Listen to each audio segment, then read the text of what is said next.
Last week in Run Sailing, we visited the island Cambombia in San Blas, and we had dinner with the Guna family. We sailed to the reef furthest away from mainland, Almkvisth, and anchored in the swimming pool. Johan worked on the AIS, and we went drift snorkeling in the strong current.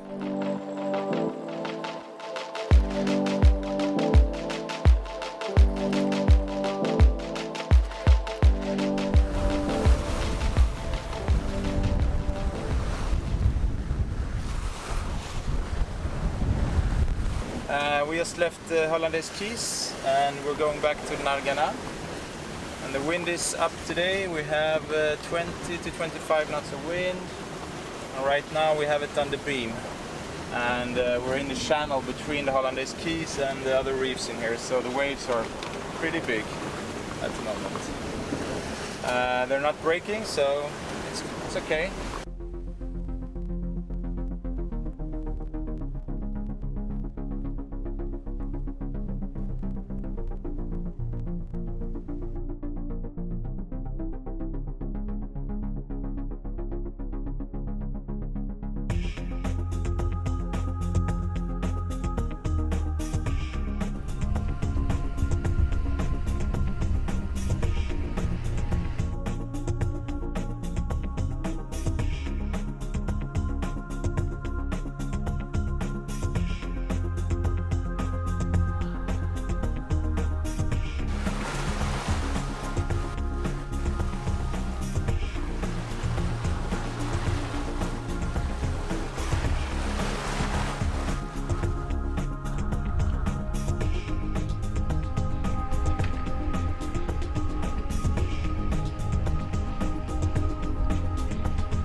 What do you think of today's sailing?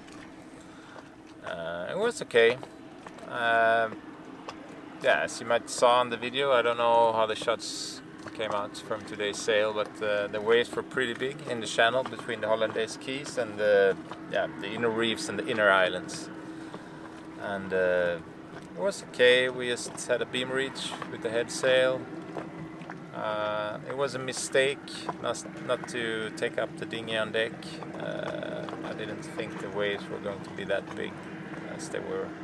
I thought it was a little bit scary because the waves were so big and they came on the side, which makes the boat really rolling a lot and it roll over the wave. And it's a little bit scary because you think that one wave could break and come over the boat.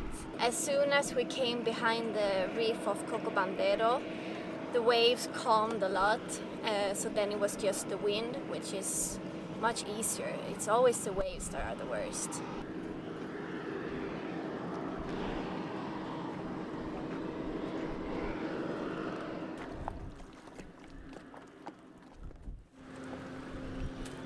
Narganá has been the place to upload videos, buy food and throw trash during our time in Guna Yala.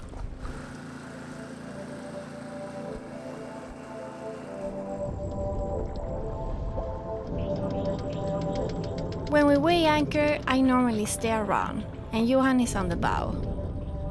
Johan signalizes to me which direction I should steer.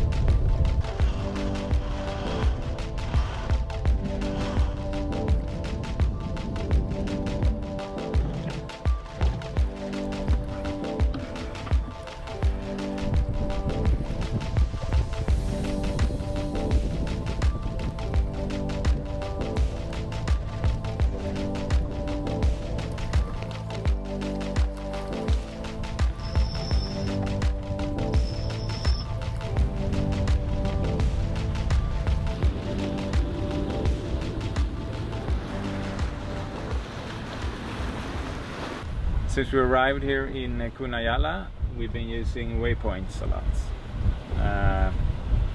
Because in a lot of places here it's pretty tight, the navigation. A lot of reefs, and also, like we told you before, the charts aren't very accurate in places. So we have these Bauhaus charts. Since we bought the guide, we get these charts as well. I guess they are the most accurate for this area. And yeah, we use them. There are some waypoints that are coming from the guide that are on the charts already, so we've been using those, but we also make our own waypoints a lot, and we put them in the plotter, and sometimes we even make a route out of it from point A to B of the course we're going to sail during the day. Yeah, because it's a lot easier when it's narrow channels and you need to be quick. You just need to make sure that you punch in the right numbers on the waypoints. So you shouldn't trust the waypoints too much. You still need to, you know, look around. Together with the plotter, we also use the iPad. There's a Ray Marine app on it, so we can control the plotter. And this way it's a lot easier if you have a lot of waypoints to type in. It's a lot faster to do it here than with the wheel and the knob on the plotter. Unfortunately, the battery in our iPad is pretty bad. It only lasts for, I don't know, 30 minutes, maybe an hour if it's fully loaded. So we have to charge it, so we can't use it now. So now I put in, I'll put out a waypoint on the chart in the phone, and yeah, unfortunately I need to transfer the coordinates manually to the plotter, so we can make the autopilot steer to that waypoint, or to that course that we put up from the different waypoints.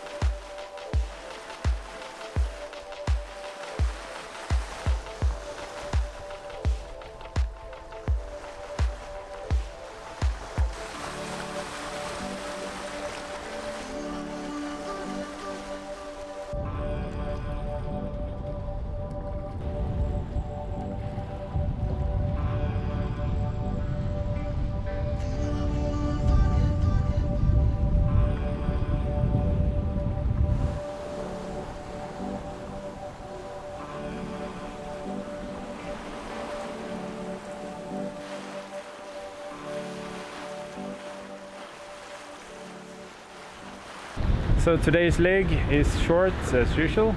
It's about 10 miles, and we're lucky today. We were having a broad reach in I don't know, 12 knots of wind. So we're doing around 6 knots, and because we're behind the reefs, there's no waves, so it's perfect sailing really.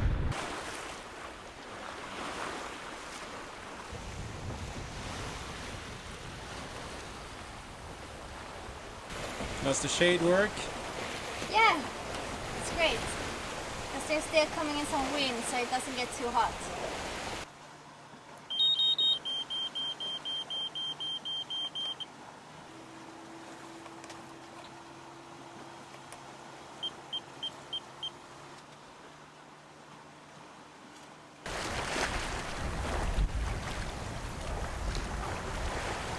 Over there is Canbombia, where we were anchored a couple of days ago.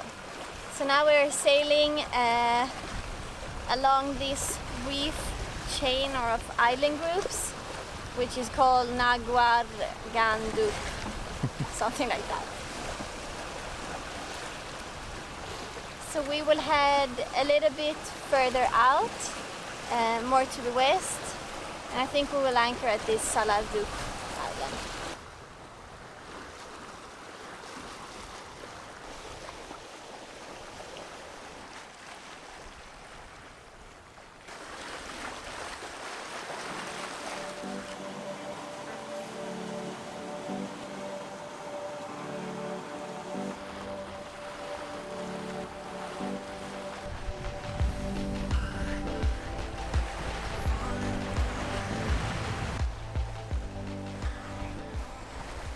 this area, the Bauhaus chart isn't very detailed. This is as detailed as it gets. Doesn't really show much. So now we're looking in the guidebook, but it's hard because of course we cannot follow our route. We're following the coordinates. So we want to pass through here, this channel. And then I think we will go up around here to anchor. Or there, yeah, we'll see. So now we are 47, we're here. Yeah, we're here. So that's the anchorage over there. You can see there's only one boat. And there's a reef surrounding it, so we're going to try to sail in with just the main to keep the speed low.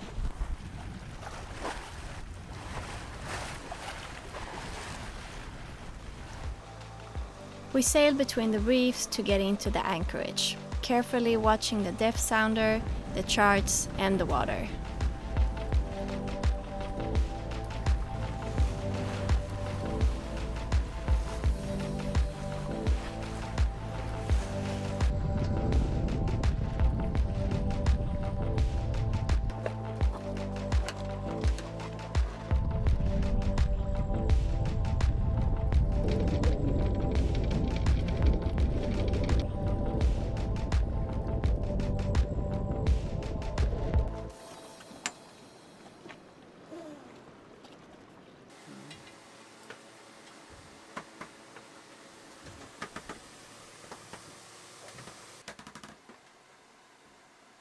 So when it's hard to find fresh vegetables, you have to improvise.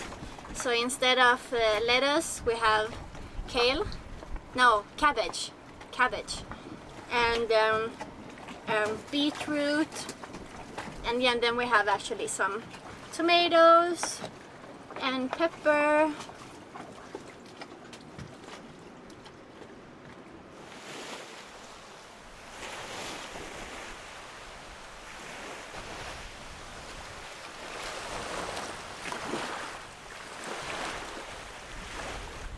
This is the first island that we've seen that is more dedicated for tourists.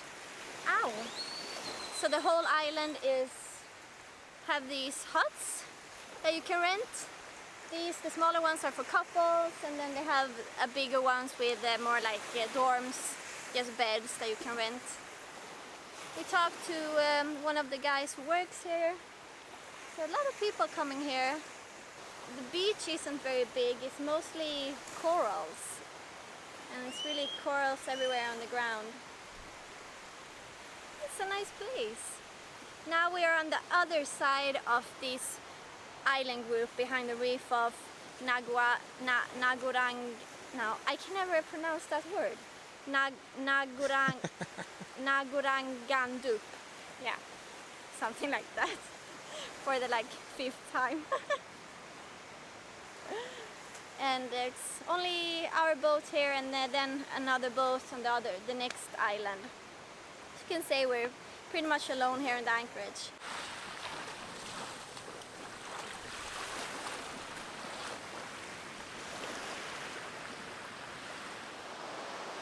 We might have been the only boat, but we had lots of companies from the Pelicans.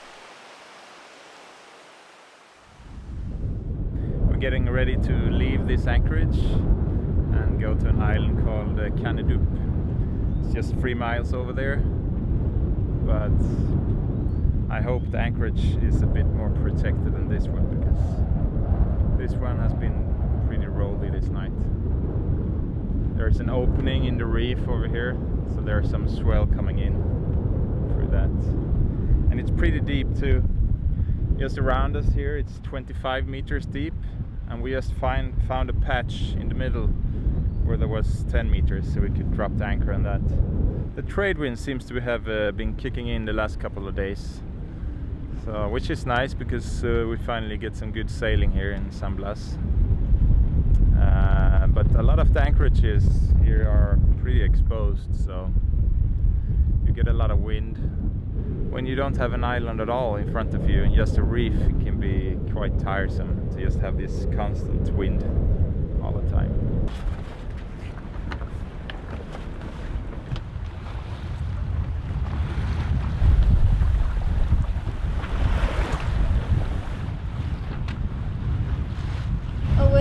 sheltered the anchorage is. You can see the reef from here. Yeah. It's actually seems to be pretty sheltered from the waves. So from what I can see, we are gonna anchor between the two small islands. Yeah, closer to the one on the right. Yeah. Nargaándup. So we decided not to anchor in Quanidup, in Los Grullos Islands. It's a little bit too windy and just not very sheltered. And then there was just reefs everywhere around us. It would have been fine to do it in a bit calmer weather, but now we decided to head straight for the Lemon Keys. So we will anchor in the middle of 3 islands. The entrance is very narrow and very shallow, so it's 2 meters deep on both sides, and in the middle is 2.5, and it's just a couple of meters wide. Approaching the Lemon Keys, we saw Scat, a really cool super yacht that we also saw in the Grenadines last Christmas. So we're anchored in the eastern Lemon Keys. Western. Oh, sorry. Yeah, we're anchored in the western Lemon Keys. And we just went ashore, bought a beer, thought we should eat something on the restaurant over there, but it turned out that everything they had was deep fried. And yeah, so we just went back to the boat to have something to eat here instead. On the way back, there was a really nice German Shepherd, like not a puppy, but you know, maybe 1 year old or something, tied to a pole with like a leash this long, and I felt really bad for that dog. And yeah, I was stupid enough to put my hand close to his mouth, so it bit me. I will just clean it now, and I guess the dog got a bit intimidated because he had this short leash tied to a pole, because he had, you know, wander around the pole, so I was trying to get him to unwind the short leash, but yeah. First I didn't thought it went through, but he bit in one of these what are called veins, so internal bleeding.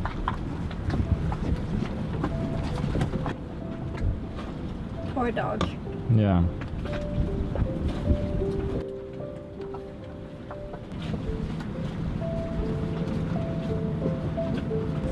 So you watch out if I turn into a werewolf or something. Yeah. Thanks for watching this episode of Run Sailing. Make sure to subscribe to see more, and please give this video a thumbs up if you liked it. You can also find us on Facebook and Instagram, where we make real-time updates. See you next week!